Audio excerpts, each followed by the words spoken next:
আমি সেই তখন থেকে খাবারটা সাজিয়ে দেখো রেখে দিয়েছি।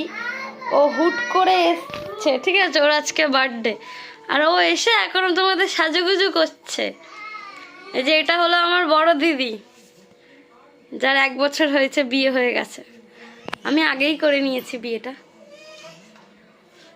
তারপরে আমার দিদির বিয়ে হয়েছে। আজকে ওর বার্থডে, কালকে আমার বোনের বার্থডে।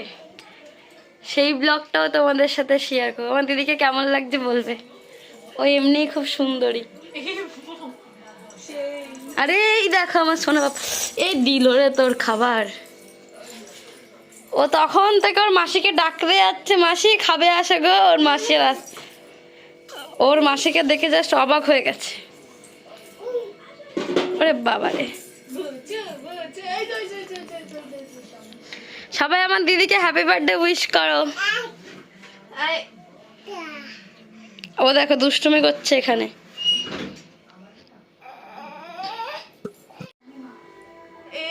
নাও, আমার সোনা বাবা ফার্স্ট পায়েস খাইয়ে দিচ্ছে দিদিকে। এবার চামচের পিছন খা।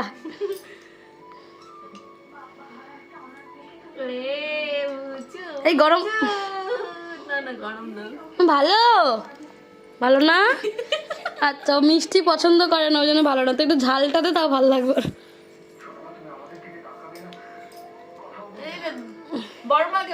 এই পাশ ফেলে দেবে। কেমন লাগছে বলবে আমার দিদিকে। চলো খাওয়াটা শুরু করুক।